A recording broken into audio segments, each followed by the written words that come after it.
Hello, and welcome to Color Commentary. I'm TJ, your average fan, and I'll be talking to you today about Marvel's latest movie that I've seen Black Panther Wakanda Forever. Yes! Excellent, excellent. We're just gonna get right into this, okay? This is a long movie.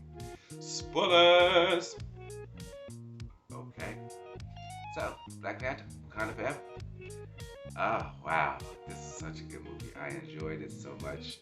The writing, the look of it, the story, touching, emotional, heartfelt. I mean, from when the movie starts and they give you that silence, that moment of silence with the Marvel logo. I mean, it immediately hits you, and you're just like, man, this finna be good, you know. And that it was. Rating. If I had to give this a rating, it would be about an 8. I'd give it an 8.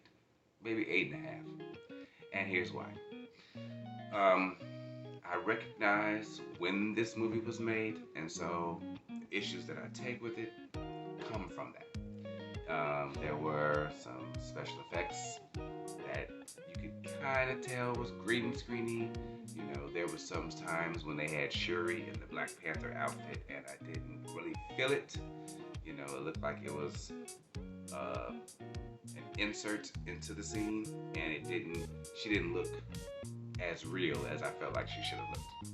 Also, with the big fighting that was supposed to be going on, you could tell it was during COVID because of a lack of people, of extras and stuff like that. So some of the fights I didn't really feel because they had to keep the people together and tight, or wide shots. You couldn't have a whole bunch of actual people, and so some of the fights didn't go how I felt like they should have. But overall, this was a good movie. We got start off with, you know, there's a problem with T'Challa's heart, and they're trying to fix it, and he going into cardiac arrest, and Shuri trying to figure out how to fix the herb to maybe give it to fix him, and during the course of that, he passes away from heart failure in the movie, and it's super sad. I mean, it's super sad, and you can feel it from every cast member. Then they had their funeral in white and the whole ceremony, and oh wow, it was sad. It was sad. But the Wakandans still have things to deal with, and so Queen Ramonda is on her way to the UN because apparently somebody tried to break into a facility that the Wakandans had, and they call it, and the world call themselves going off on Wakanda for not wanting to share and be a part of stuff. And da, da, da, da.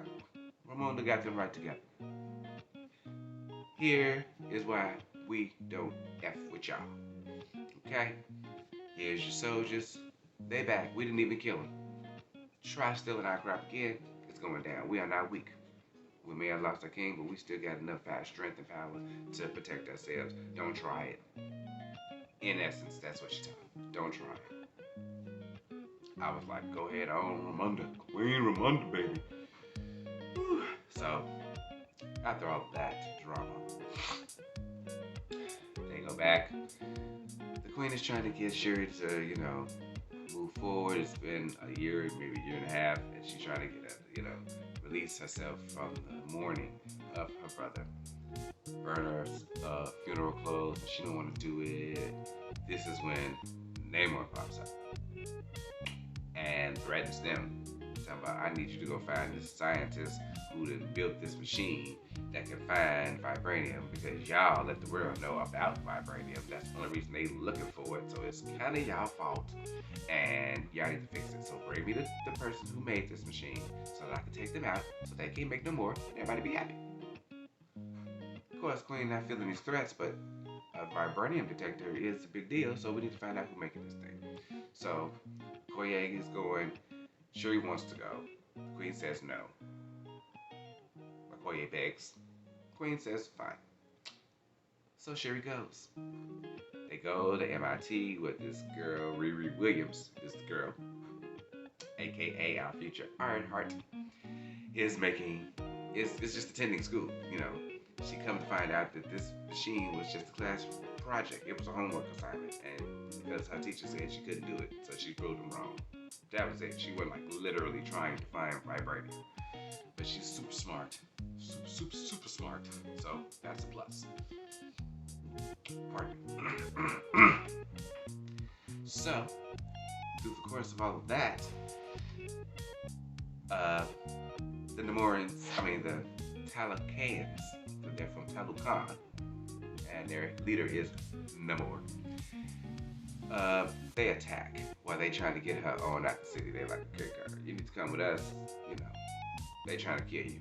We trying to protect you, but you need to, come with us. The government shows up. They running from the government. The Talakans show up, snatch Riri out the air after they just make the FBI and CIA look like fools. And because she got a little makeshift rough cut Iron Man suit, and Koye driving the car, Shuri's on a motorcycle. Koye have a fight with some of the Talakans with their ass, except for one of them, big strong dude. I can't think of his name, Taluka, whatever, something, I don't know. Yeah, that fight didn't go so well, even though she was, staying holding her ground. But yeah, no. They was like, we got what we came for. The queen, the princess said she'll go with her. But they were gonna kill Riri on the spot. But no, she's like, don't kill her. I'm the princess. Take me. Do not kill her. So they took Riri and Shuri back to Telegon. And let's just say Ramonda was very pissed. Very pissed at Okoye, to the point that she removed her from her position. You are no longer general. You are no longer Dora Milaje. You're no longer any of that. Because on your watch, General, too many things that went wrong, and you've been okay with it. So you're out. Shuri was also making this midnight angel armor, for the Dora Milaje, but that Okoye didn't even like. But come to find out, yeah, later on she's gonna need that since she's no longer Dora Milaje, don't have her armor, don't have her weapons, don't have a spear. She needs something. Shuri also made her a new spear, so that's awesome. Okoye is supposed to be getting her own Disney Plus series. I see how they're setting that up and where that's going. Because now she's not Dora Milaje no more, and she got the Midnight Angel armor, so she can go off and do her own thing and have her own adventures. So they set that up pretty nice, as well as Riri Williams' show, as we gonna see maybe how she started, her background, where she came from. She mentioned her mom once. Don't know anything about her father. We know she's from Chicago. So I'm excited about that. Chicago. So I'm hoping that they film the city properly and that they actually explore the city. Chicago's a big place. Just saying. Yeah, so now the Talakans have Shuri and they have Riri. Namor shows her around, shows her, why he's doing what he's doing and asking for their help. She's like, no, you want to go burn the world down. I am not going to help you do that. You just heard me say that that's how I felt. It isn't actually what I want to do. So, meanwhile, Queen Ramonda went and got Nakia, who's living in Haiti now, to go help get Shuri back. So she didn't infiltrate the Talakan city. Found Shuri, took her back, saved her and Riri, but ended up having to kill one of the guards, the Talakan guards. So now Namor's like, oh, well, we're going to Wakanda. Yeah, they show up, flood the freaking city, take out a bunch of folks, and then bomb the throne room where Queen Ramonda and Riri was holed up. Yeah, didn't work out so well. Ramonda went down into the water to save Riri and didn't make it herself, so she drowned. Everybody want to say that Namor killed her. She did not. She was alive when the water was in the room. She was alive. She made a choice to go back down, save the girl. That was a sacrifice. That was not a murder. She could have kept swimming up. The girl was just lower than her. She didn't do that. But anyway, I don't feel like he killed her. I don't. She sacrificed herself to save the girl. That's what happened. That's what I saw with my own eyes in the movie. Okay? Everybody just want to be mad at Namor. Whatever. Anyway, told that girl, you the queen now. Bring me that girl. And I won't have to come back with my whole army and F y'all shit up. Okay? So they like, oh, no. So now Shuri on a mission, fix this herb. She got a piece of a plant that they have from the mound of vibranium that grew out from under the ocean. So she's going to use that along with the synthesized stuff that she had been making. Turns out it works. She gives it to herself. She becomes the Black Panther because they had to move everybody to the Jabari lands once the city got attacked. So everybody is in the Jabari lands right now. So she show up. Elders all touch her. Oh, Black Panther's back. Woo. You know. Yeah, it was sweet. But she's on a mission. She like, I want revenge. And that's it. That's all.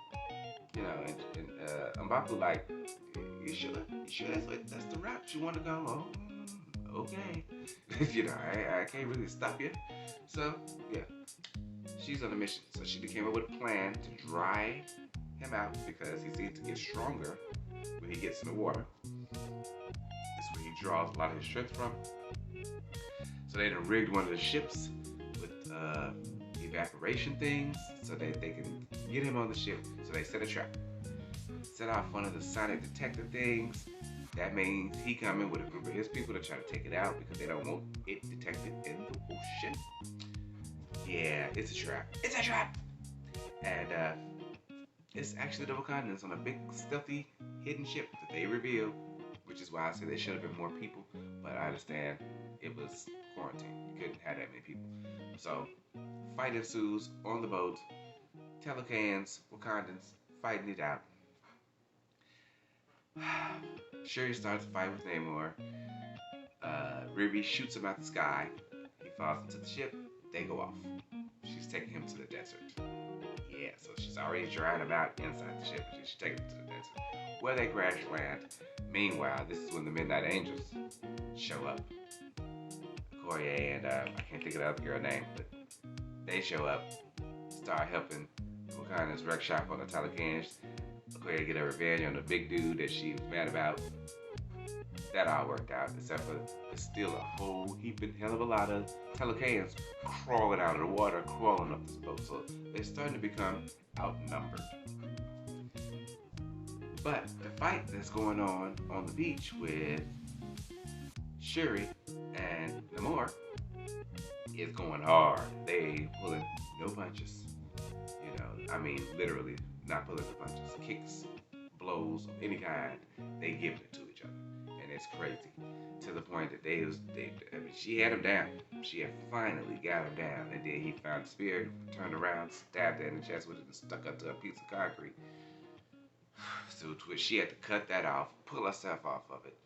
Oh, it was so tragic. And then they had more fighting because she had already cut one of his wings on his feet off, so he wasn't flying away. He tried to crawl back to the water. She get the best of him when she turned the engines on from the ship and blast him with the fire from the engines. He was done. He was cooked. And he yielded after she had a vision from her mother because when she took the herb, she saw Killmonger. So she was scared and she wouldn't tell nobody. She was like, why did I see my mother? Why did I see my brother, my father, anybody? Why did I see him? Because you got a little bit of him in you, girl. You got a little bit of him in you. Anyway, so with all of that, she decided to spare his life, promised him they would look after the oceans and his people, and make sure they stay hidden. Won't nobody go looking for their vibranium and your people be safe. Yield. He does. Everybody goes home. End of that. Meanwhile, Everett Ross, poor man, did not know he was married to Val Delafontaine, who's trying to start up this secret Avengers group with, what's his name, Patriot, and who knows who else. Yelena Belova, Black Widow, and she got her own group she started, and this dude was married to her. Oh my God! So he been trying to have communication and deal with the Wakandans through this whole process. He found Shuri's Okoye beads, and so he was communicating with them. He didn't think she knew. She's the head of the freaking CIA. Of course, she's your ex-wife. You should have knew better. So she been tracking them the whole time and listening to their communications about the queen and everything else. So she finally, once the queen died, she finally confronted him and was like, you know what? I know you've been talking to her. And since you wouldn't tell me the truth, you're going to jail. So she arrested him. To which by the end, Okoye comes and breaks him out because he was helping them. So it's only fair they break him out. He don't need to go to jail. Mbaku comes back, does a challenge for the throne. Nobody gonna challenge him. I'm pretty sure Shuri told him to go and do it so he could take over and run stuff while she's out in the world. And she went to Haiti to go talk to Nakia, thank her for her help, rescuing her and everything else. To which Nakia introduces her to her son, Tucson. Yes, her son, who is actually T'Challa's son. Yes. Who's actually named Prince T'Challa himself, but he got a Haitian name, so. And she raising him there. Then eventually she gonna bring him back to Wakanda. She didn't want him to deal with all of that, drama and fight for the throne type stuff. Just grow up, be a kid, learn about the world before you go back, which will make him a much more well-rounded person. I would agree. He won't be as stuck in that one little zone, and he could be a very good person. I'm just wondering when they're gonna bring him in as Black Panther. When they're gonna upgrade this little boy? How many years? What kind of future we gotta go for that? I mean, we have a Black Panther right now. It's Shuri. So, and then we had another moment of silence at the end while she burned her funeral clothes finally to let her brother know. It was again so sad. So sad. I'm going to miss Chadwick Boseman. I've enjoyed any movie he's been in. Marvel and I have enjoyed him as an actor. And I'm going to miss that. The future projects that he could have been a part of to make awesome. I'm going to miss that. So, it was good for them to have that moment of silence at the end. I enjoyed that. Oh, wow. This was such a good movie. Such a good movie. I'm definitely going to have a rewatch, and I suggest that you guys just take a look at it. I mean, it's nothing like the first movie. I mean, the first one was just super awesome. That's a 10 across the board. But this one, because of everything that they had to deal with, the story they had to change, the conditions in which they had to make it, have still come out on the other side with this excellent product. It's wonderful. Wonderful. This is such a good movie. Again, 8.5, I give it. Yeah, 8. So that was Black Panther, Wakanda Forever. And I will see you guys another time for another movie. In the meantime, have a great day.